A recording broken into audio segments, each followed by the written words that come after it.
रामचरितमानस के 24वीं कड़ी तक हम लोग सुने।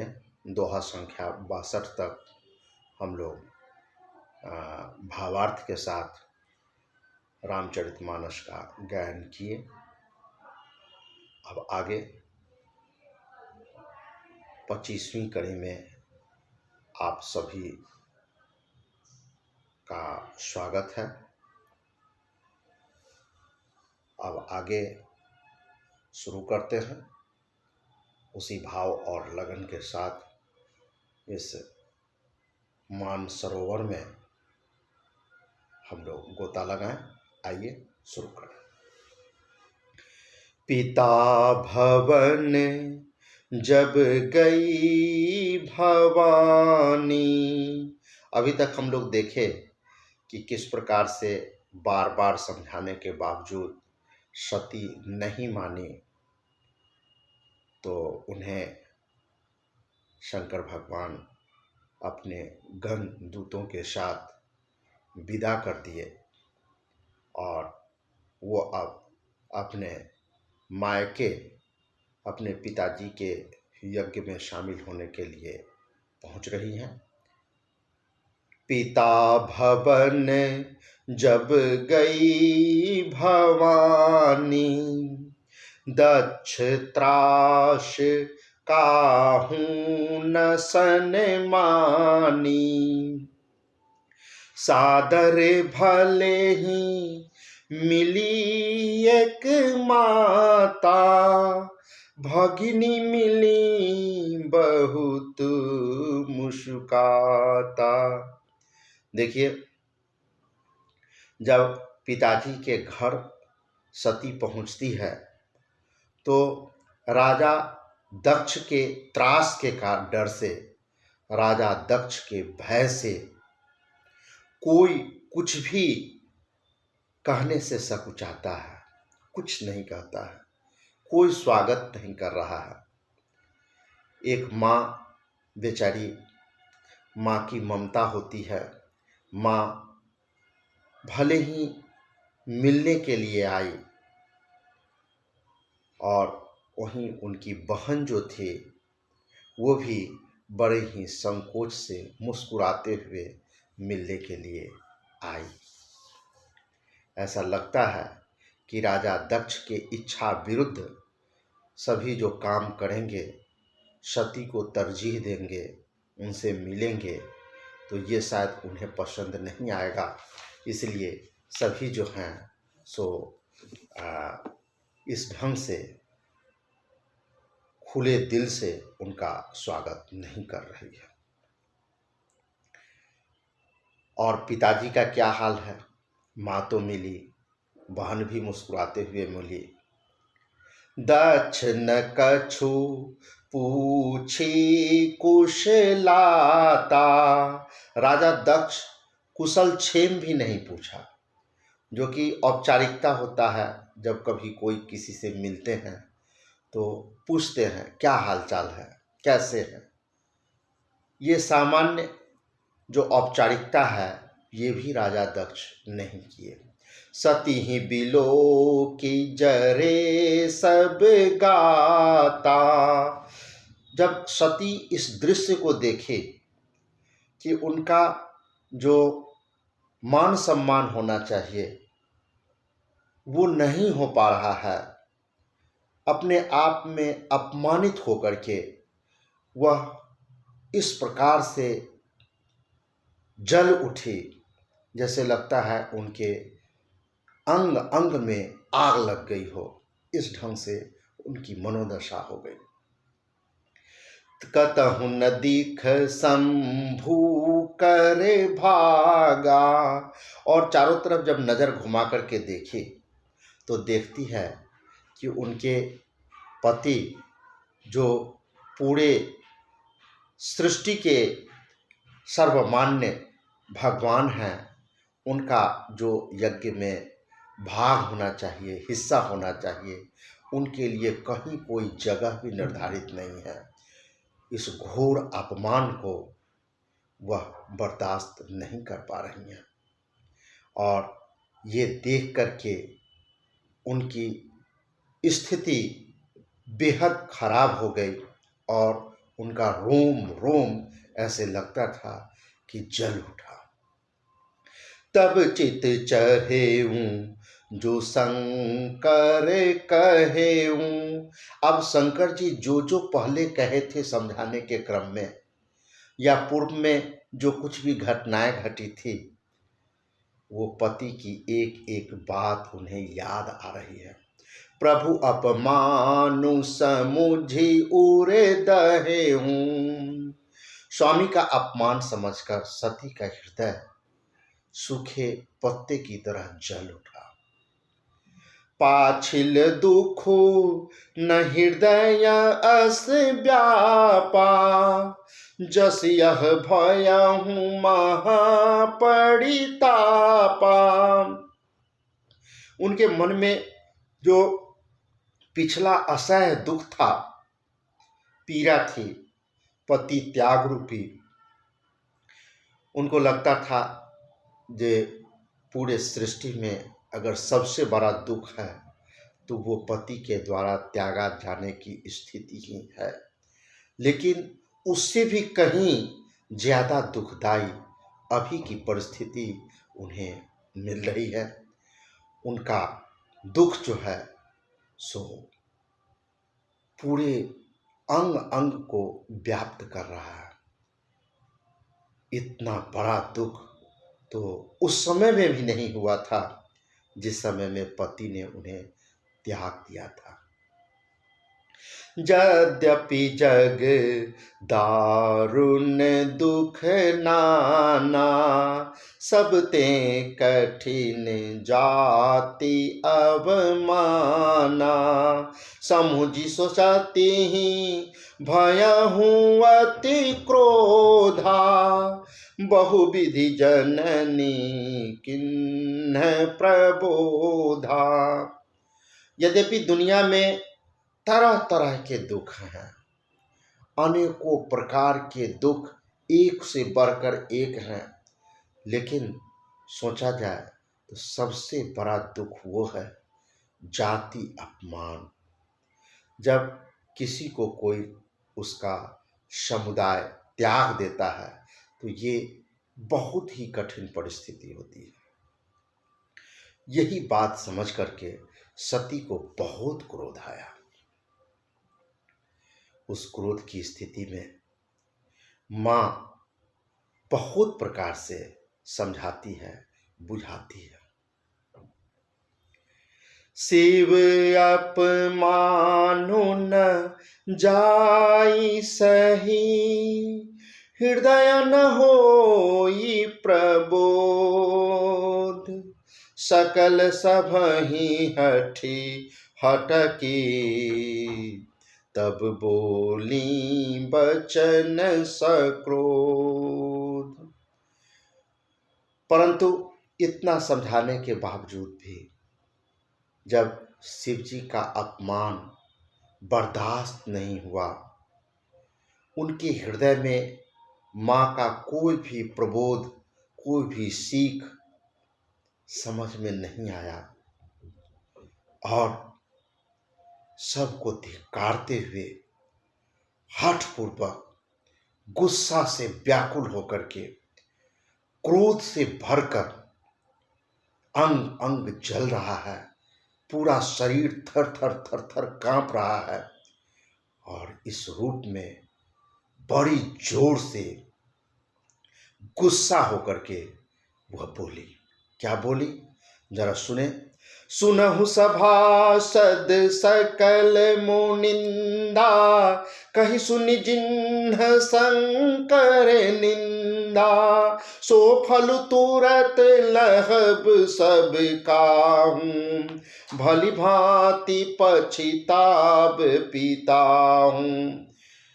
गुस्सा से कह रही हैं कि हे सभासदों और सब मुनि श्रेष्ठों, जो ऋषि मुनि इस यज्ञ को करा रहे हैं, कान खोलकर सुन लीजिए।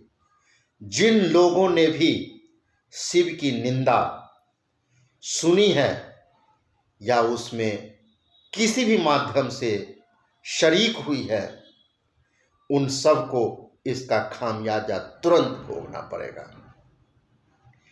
और दूसरे को तो छोड़िए, मेरे जो पिताजी हैं प्रजापति दक्ष, वो भी बाद में हाथ मल मल कर भली भांति पछताएंगे। संत शंभु श्रीपदी अपवादा, सुनिय जहाँ तह असीमर जादा।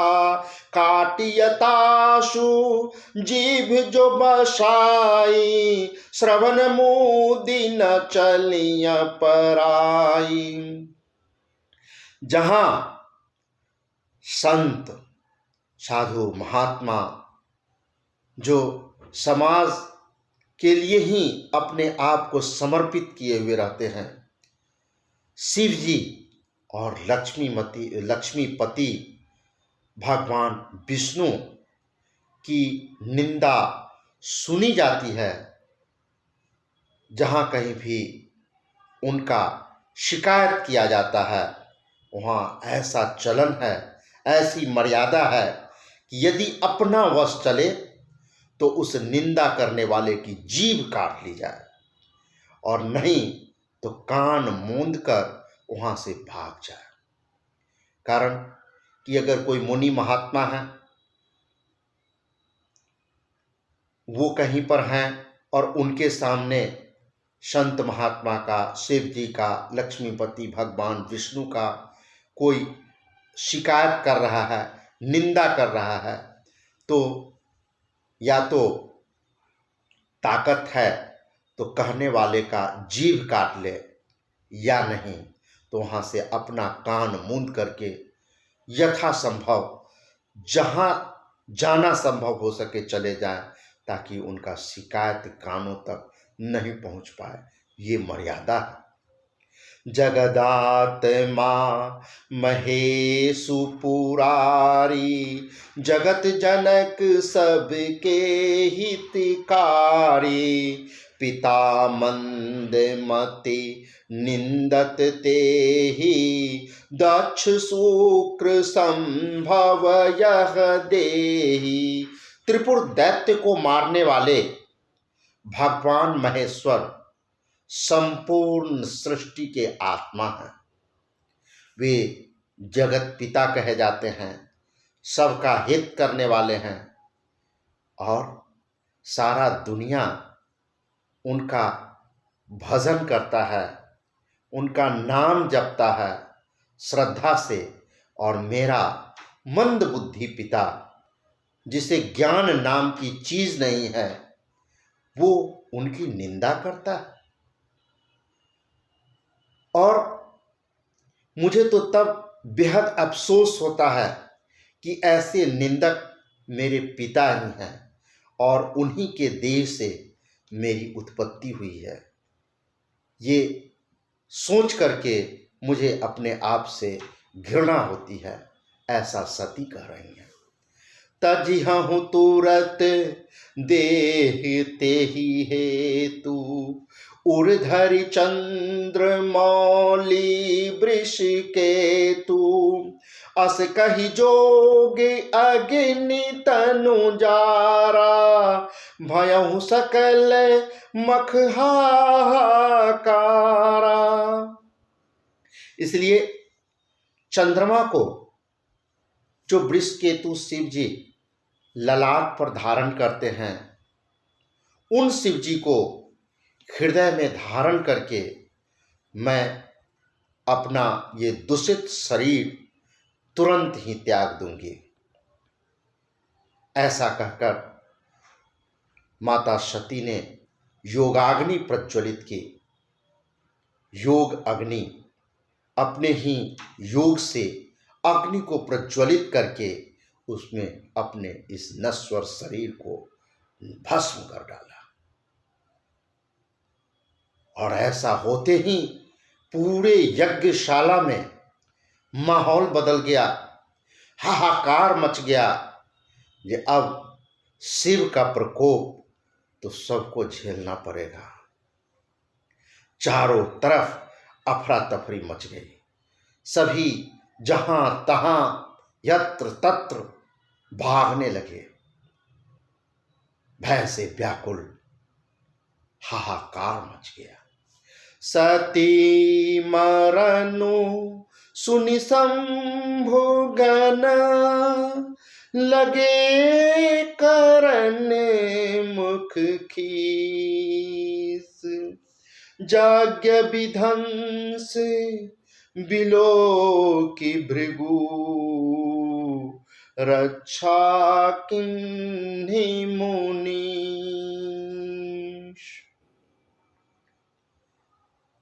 अब ये समाचार, दुखद समाचार जब शंकर जी सुनेंगे तब क्या होगा। जैसे ही शिव जी के गण दूत, उनके सैनिक इस बात को सुने कि माता सती योगाग्नि में जलकर भस्म हो गई, तो यह सुनते ही वे सभी गणदूत यज्ञ का विध्वंस करना शुरू कर दिए। चारों तरफ अफरा तफरी मचा दिए। जब मुनि श्रेष्ठ भृगु जी देखे जो यज्ञ का नाश हो रहा है, विध्वंस हो रहा है, तो उन्होंने किसी प्रकार उस यज्ञ की रक्षा की। समाचार सब शंकर पाए, वीरभद्र करी कोप पठाए। यज्ञ विध्वंस जाई तिन्ह किन्हा, सकल सुरन विधिवत फलु दिन्हा। ये सब समाचार जब शंकर जी को मिला तब उनके क्रोध का सीमा नहीं रहा। काफी क्रोधित हो गए और क्रोधित होकर के उन्होंने अपने प्रधान सेनापति वीरभद्र को उस स्थल के लिए रवाना किया, भेजा। और जब वीरभद्र वहां पहुंचे तो यज्ञ को नष्ट भ्रष्ट कर दिया और सभी देवी देवताओं जो को यथोचित जो दंड होना चाहिए उन्हें दिया। भय जग विदित दक्ष गति सोई, जसि कछु शंभु विमुख कै होई। यह इतिहास सकल जग जानी, ताते मैं संक्षेप बखानी। बाबा तुलसीदास जी कहते हैं कि दक्ष की जो गति हुई, दुर्दशा हुई, वही गति हुई जो शिवद्रोही की होती है। ये जो इतिहास है ये सारा जगत जानता है, इसीलिए मैं इस कथा को काफी संक्षेप में कह रहा हूं, क्योंकि सभी लोग अवगत हैं कि प्रजापति दक्ष का किस प्रकार से दुर्दशा हुआ, कैसे उस यज्ञशाला को नष्ट कर दिया गया। इसलिए बहुत ही शॉर्ट में, संक्षेप में गोस्वामी तुलसीदास जी ने इसकी चर्चा की है। आगे कहते हैं, सती मरत हरिशन बरु मागा, जन्म जन्म शिव पद अनुरागा। तेहि कारण हिमगिरि गृह जाई, जनमी पार्वती तनु पाई। सती जब योगाग्नि में अपने आप को भस्म कर रहे थे तब कही थी, भगवान हरि से यह वर मांगी थी कि मेरा जन्म जन्म का शिव जी का संग नहीं छूटे, उनके चरणों में प्रीति बनी रहे। इसी कारण उन्होंने अगले जन्म में हिमाचल के घर जाकर पार्वती के रूप में जन्म लिया। जब ते उमा शैल गृह जाई, सकल सिद्धि संपत्ति तह छाई। जह तह मुनिन सुआश्रम किन्हे, उचित बास ही में भूधर दिन्हे। जब से उमा हिमाचल के घर जन्मी, तब से वहाँ सारी सिद्धियाँ और सारी संपत्ति, सारे सगुण, सारे अच्छे अच्छे लक्षण चारों तरफ व्याप्त हो गए। और मुनि जन इस दृश्य से का लाभ लेने के लिए जहाँ तहाँ सुंदर आश्रम बना लिए, और हिमाचल ने उनको जो उचित स्थान होना चाहिए, उन्हें उचित सम्मान व स्थान दिया। सदा सुमन फल सहित सब, द्रुम नव नाना जाति। प्रगति सुंदर शैल पर, मनिया कर बहु भांति। सियावर रामचंद्र की जय। उस सुंदर पर्वत पर बहुत प्रकार के नए नए वृक्ष, हरदम फूलों से, रंग बिरंगे फूलों से, अच्छे अच्छे स्वादिष्ट फलों से युक्त हो गए। सभी पेड़ पर्यावरण में हरियाली आ गई। ऐसा लगता है कि पार्वती के जन्म लेने के साथ ही पूरा हिमालय हरा भरा हो गया, अपने तरुणाई में पहुंच गया। और तो और वहाँ मणियों की खानें भी प्रकट हो गई। पूरा वातावरण ही एकदम से रमणीक बन गया। सरिता सब पुनीत जलो बहही, खग मृग मधुप सुखी सब रहही। सहज बयरु सब जीवन त्यागा, गिरि पर सकल करही अनुरागा। चारों तरफ जो पहाड़ी नदियां हैं, उसमें पवित्र जल बहता है। पशु पक्षी, भौरे, फूल, छोटे छोटे जीव, बड़े जीव, सभी आपस में माधुर्य संबंध बनाकर प्रेम पूर्वक आपस में मिलजुल करके हंसी खुशी के साथ रहते हैं। जिन जीवों में स्वाभाविक तौर पर वैर था, एक दूसरे के प्राकृतिक दुश्मन थे, वो सब भी अपने स्वाभाविक वैर को भूल गए और परस्पर प्रेम से एक दूसरे के साथ रहने लगे। सोह शैल गिरि जागृहि आए, जिम जनु राम भगति के पाए। नित नूतन मंगल गृहिताशु, ब्रह्मादिक गावहीं जसु जासु। पार्वती जी के घर आ जाने से पर्वत ऐसा शोभायमान हो रहा है, ऐसा रमणीक हो गया है, जैसा राम भक्ति को पाकर भक्तजन शोभायमान हो जाते हैं। उनका रोम रोम पुलकित हो जाता है, खिल जाता है।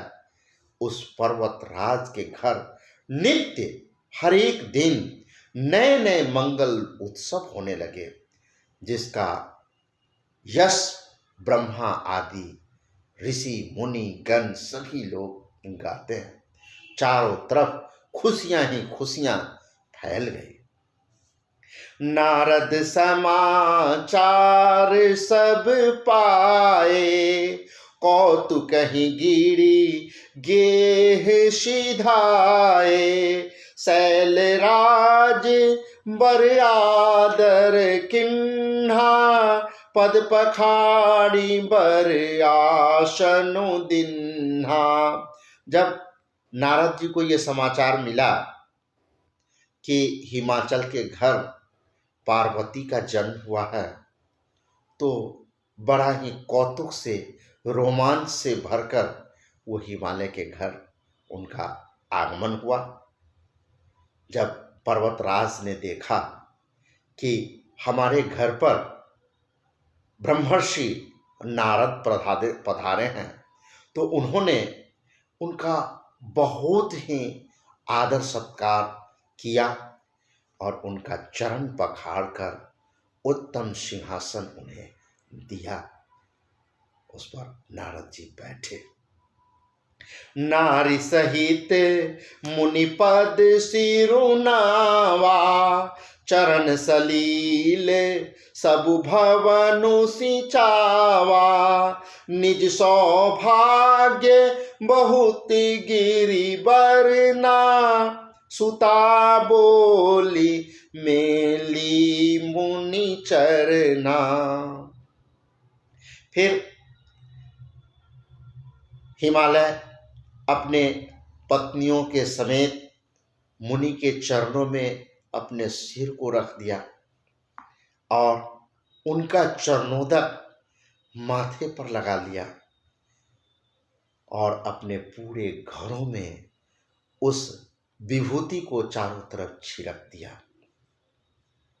हिमाचल ने अपने सौभाग्य का बड़ा बखान किया कि हमारा सौभाग्य है कि आप जैसे मुनि हमारे घर पधारे, और बड़े ही श्रद्धा से, बड़े ही कौतूहल से, उत्साह से अपनी बेटी को बुलाए और उन्हें मुनि के चरणों में डाल दिया कि आप देखिए ये हमारी बेटी है। त्रिकालज्ञ सर्वज्ञ तुम, गति सर्वत्र तुम्हारी, कहूँ सुता के दोष गुण, मुनिबर हृदय विचारी। और क्या कहा? हिमाचल ने कहा कि हे मुनिवर, आप त्रिकालज्ञ हैं, आप तीनों कालों की जानकारी रखने वाले हैं, वर्तमान काल, भूतकाल, भविष्यत काल। आप सर्वज्ञ हैं, आप सब कुछ जानते हैं और आपकी पहुंच सभी जगह है। पूरे ब्रह्मांड में कोई भी स्थान ऐसा नहीं है जहां आप नहीं पहुंच पाते हैं।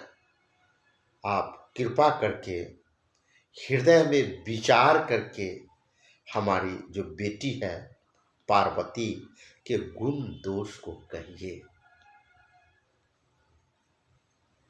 कह मुनि बिहसी गूढ़ मृदु बानी, सुता तुम्हारी सकल गुण खानी, सुंदर सहज सुशील शयानी, नाम उमा अंबिका भवानी।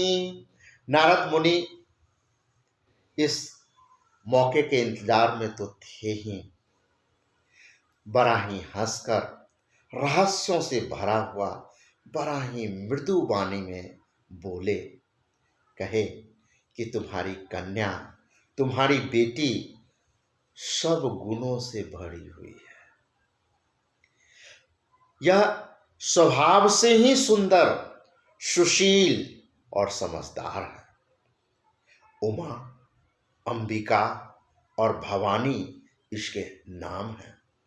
सब लक्षण संपन्न कुमारी, सभी लक्षणों से संपन्न है।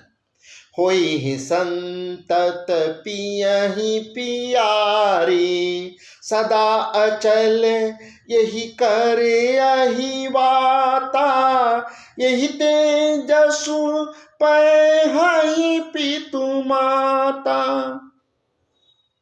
कहते हैं कन्या सब सुलक्षणों से संपन्न है, यह अपने पति की सदा प्यारी बनी रहेंगी, इसका सुहाग सदा अचल रहेगा और इनकी कृति से इनके माता पिता सदा यश पाएंगे। होई हहि पूज्य सकल जग माही, यही सेवत कछु दुर्लभ नाही, यही कर नाम सुमेरी संसारा, त्रिय चढ़ी हहि पतिव्रत असिधारा। कहते हैं कि सारे जगत में इनकी पूजा होगी और इसकी सेवा करने से कुछ भी ऐसा नहीं है जो दुर्लभ है, अर्थात सभी उद्देश्यों की प्राप्ति होगी। संसार में स्त्रियां, महिलाएं, नारी समुदाय इन पर गौरव करेंगी और इनके नाम का स्मरण मात्र करके वो पतिव्रत रूपी तलवार के धार पर चढ़ जाएंगे। शैल सुलक्षण सुता तुम्हारी, सुनहु जे अब गुण दुई चारी। सबको अपना बड़ाई सुनने में प्यारा लगता है।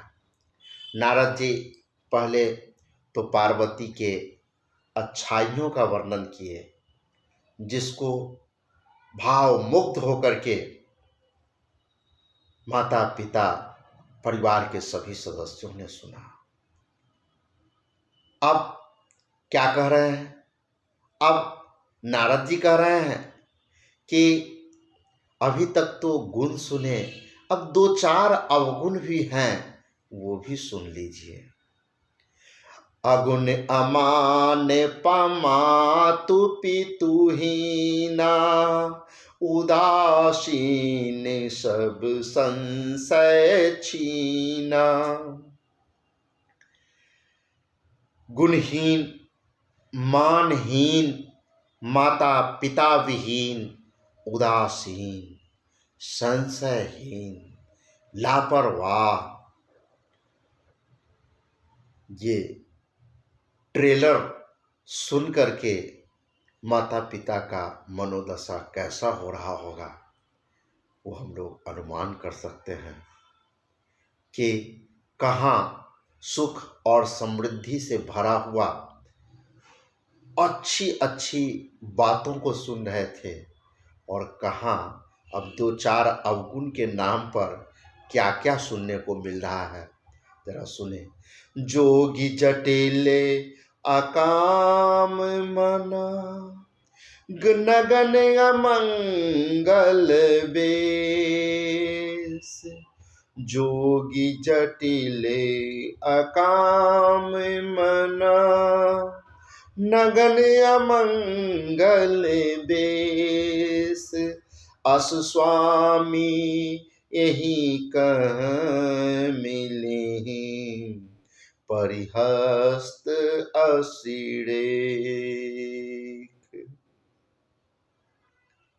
नारद जी कहते हैं कि गुणहीन, मानहीन, माता पिता विहीन, उदासीन, संशयहीन, लापरवाह तो कहे ही, और आगे कहते हैं योगी, जटाधारी, बड़े बड़े जटाओं वाले, निष्काम हृदय, नंगा और अमंगल वेश वाला,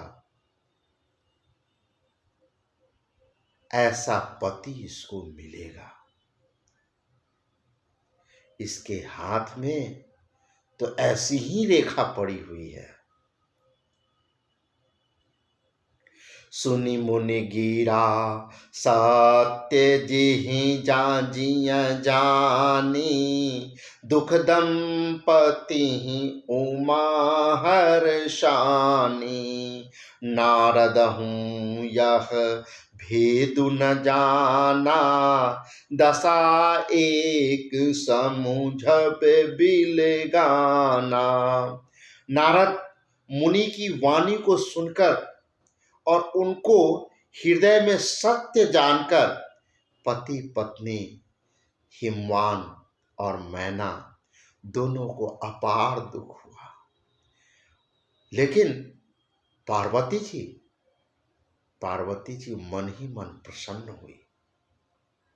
नारद जी ने भी इस रहस्य को नहीं समझा, क्योंकि सबकी बाहरी दशा एक सी होने पर भी भीतरी समझ अलग अलग थी।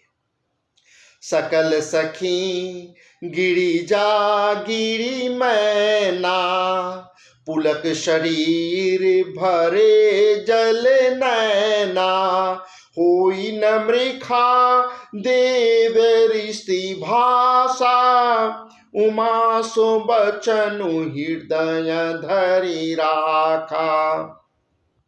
सारी सखियां पार्वती, पर्वतराज हिमवान और मैना सभी के शरीर पुलकित थे, रोम रोम खड़े हो गए थे और सभी के नेत्रों में जल भर आया था।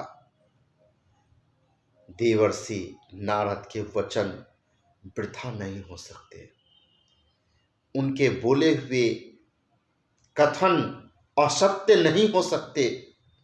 यह विचार कर पार्वती जी ने उन वचनों को हृदय में धारण कर लिया। उपजेऊ शिव पद कमल सनेहू, मिलन कठिन मन भासन देहू। जानिकु अवसर प्रीति दुराई, सखी उछंग बैठी पुनि जाई। उन्हें शिवजी के चरणों में अत्यंत स्नेह उत्पन्न हो गया। वो विचलित नहीं हुई। पार्वती जी नारद जी के इन भविष्यवाणियों को सुनकर के विचलित नहीं हुई, वो इन्हें मन ही मन स्वीकार की और उनके प्रति प्रेम और स्नेह उमड़ गया। परंतु मन में यह संदेह हुआ कि उनका मिलना कठिन है। अवसर ठीक न समझकर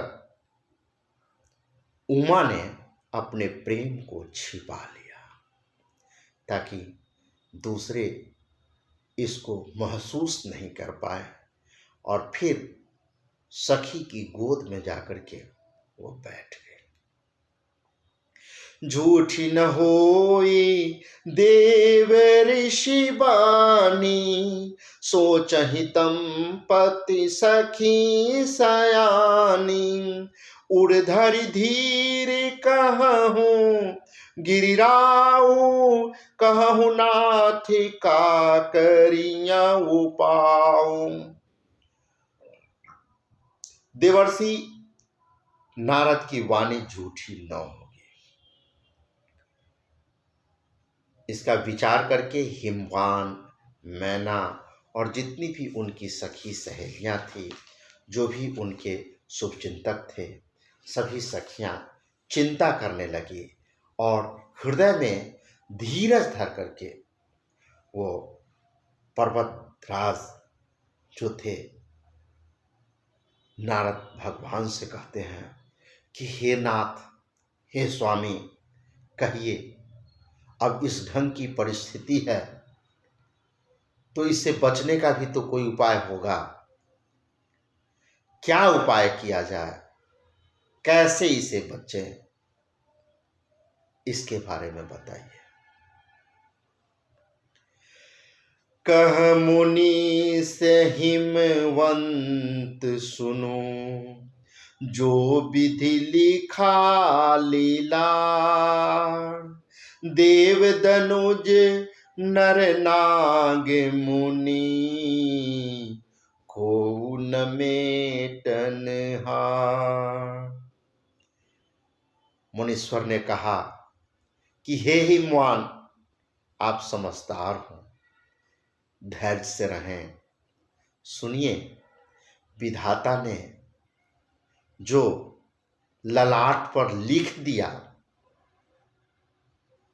उसको हम कौन होते हैं बदलने वाले?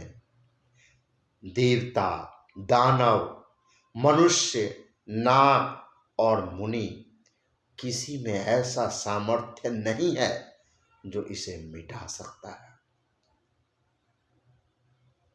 कहा भी क्या है, होई हैं वही जो राम रचि राखी।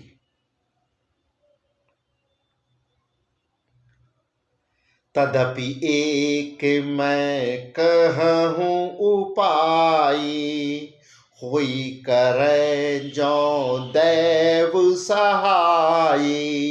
जस बर मैं बरनेऊ तुम पाही, मिलहि उमहि तस संशय नाही।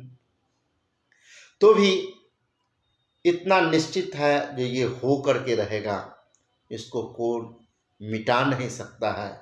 फिर भी जब आपने उपाय पूछा है, तो मुझे एक उपाय दिखाई पड़ रहा है। अगर भगवान की कृपा होगी तो ये हो सकता है। और उन्होंने बताया कि जैसा मैंने वर्णन किया है, उमा को निस्संदेह इसमें कोई किसी प्रकार की शंका नहीं है, वैसा ही वर मिलेगा। परंतु जे जे बर के दोष बखाने, ते सब शिव पही मैं अनुमाने। जो विबाहु शंकर सन होई, दोषहु गुण सम कह सबु कोई। अब नारद जी कह रहे हैं कि जो कुछ भी मैंने वर का दोष बताया है, अवगुण बताया है, मेरा अनुमान कहता है ये सारे दोष शिवजी में है। यदि शिवजी के साथ विवाह हो जाए तो उनका जो दोष है उसको भी लोग गुण ही मानते हैं, और उनके दोषों को भी उसी प्रकार से सम्मान देते हैं जिस प्रकार से गुण को दिया जाता है। अर्थात वो दोष दोष नहीं रह जाता है। इसलिए कुछ ऐसा हम लोग करें कि ये विवाह शिवजी के साथ ही हो, ऐसा उपाय करें। जो अहि सेज शयन हरि करही, बुध कछु तिन्ह कर दोषु न धरही। भानु कृषानु सर्व रस खाही, तिन कह मंद कहत को नाही। जैसे विष्णु भगवान शेषनाग के बिछावन पर सोते हैं, तो पंडित लोग जो हैं तो इसके लिए विष्णु भगवान को दोष नहीं देते हैं, कोई दोष नहीं लगाते हैं। सूर्य और अग्नि अच्छे बुरे सभी रसों का भक्षण करते हैं। जैसे आग में जो बुरी चीज है उसको भी अगर जलाएंगे तो वो जल जाएगा। सूर्य जो निकृष्ट है, बेकार का चीज है, जो शरांत मार रहा है, बदबू मार रहा है, ऐसे से भी जल को अवशोषित कर लेते हैं। तो सूर्य और अग्नि अच्छा और बुरा दोनों प्रकार के रसों का भक्षण करते हैं, दोनों प्रकार के रसों को लेते हैं, लेकिन कोई उनको बुरा नहीं कहता। उनके मान सम्मान में किसी प्रकार का कोई फर्क नहीं पड़ता है। उनके लिए गुण और दोष दोनों का मान बराबर हो जाता है। जौ अस ही सीसा करहि नर, जर विवेक अभिमान, परहि कलप भरि नरक महु, जीव की ईश समान। यदि मूर्ख मनुष्य ज्ञान के अभिमान में इस प्रकार का होड़ करते हैं, कंपटीशन करते हैं, उनसे अपने आप की तुलना करते हैं, तो वे कल्प भर के लिए नरक में पड़ते हैं। भला कहीं जीव भी ईश्वर के समान सर्वथा स्वतंत्र हो सकता?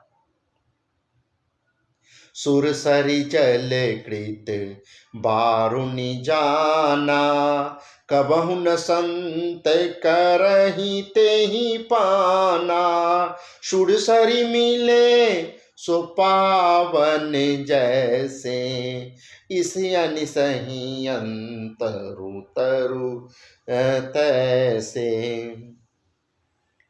गंगा जल से अगर शराब बनाया जाए तो भी संत लोग कभी इसका सेवन नहीं करते। सुरसरि जल कृत बारुनि जाना, कबहु न संत करहि तेहि पाना। लेकिन वही जब गंगा जी में मिल जाता है तो पवित्र हो जाता है। ईश्वर और जीव में वैसा ही भेद है, ऐसा ही अंतर है। शंभु सहज समरथ भगवाना, यही विवाह सब विधि कल्याणा। दुराराध्य पयाहि महेशु, आशुतोष पुनि किए कलेशु। शिव जी सहज ही समर्थ हैं, क्योंकि वे भगवान हैं। इसलिए इस विवाह में सब प्रकार से कल्याण है, कहीं कोई दिक्कत नहीं है। परंतु दिक्कत है, महादेव जी की आराधना करनी पड़ेगी। जो साक्षात महादेव ही पति के रूप में मिले तो ये आराधना बहुत कठिन है। फिर भी तप करने से, क्लेश उठाने से वे बहुत जल्द संतुष्ट हो जाते हैं। तभी तो शिव जी का एक नाम आशुतोष भी है। आशुतोष का अर्थ ही होता है सहज ही, शीघ्र ही प्रसन्न होने वाले। जो तपु करे कुमारी तुम्हारी, भाव्यों मेटि सकहि त्रिपुरारी। यद्यपि बरे अनेक जग माही, यही कहाँ शिव तजि दूसर नाही। यदि तुम्हारी बेटी इस प्रकार की तपस्या कर सके, यदि वो करती हैं, तो त्रिपुरारी महादेव ही इस होनहार को, इस होनी को मिटा सकते हैं। दूसरे किसी में वो सामर्थ्य नहीं है। यद्यपि संसार में बहुत ऐसे वर हैं, अनेकों हैं, लेकिन शिव जी को छोड़कर दूसरा वर नहीं है। वरदायक प्रणतारति भंजन, कृपा सिंधु सेवक मन रंजन। इच्छित फल बिनु शिव अवराधे, लहियन कोटि जोग जप साधे। शिव जी वर देने वाले, शरणागत के दुखों का नाश करने वाले, कृपा के समुद्र और सेवकों के मन को प्रसन्न करने वाले हैं। शिव जी की आराधना किए बिना करोड़ों योग और जप करने पर भी मनोवांछित फल नहीं प्राप्त होता है। अस कही नारद सुमिरी हरि, गिरि जहि दीन्हि आशीष। होई यह कल्याण अब, संशय तजहु गिरीश। ऐसा कह करके नारद जी ने भगवान का स्मरण करके पार्वती को आशीर्वाद दिया और कहा, उनके पिताजी से कहा, हिमवान से कहा कि हे पर्वतराज, तुम्हारे मन में जितना भी शंका है, जितना भी डाउट सब है, संदेह है, सबका तुम त्याग कर दो और अब यह कल्याण ही होगा। अभी तक हम लोग 70 दोहा तक श्रवण किए। अब आगे कैसे होता है, आगे की कड़ी में 25वीं कड़ी में हम लोग सुनेंगे।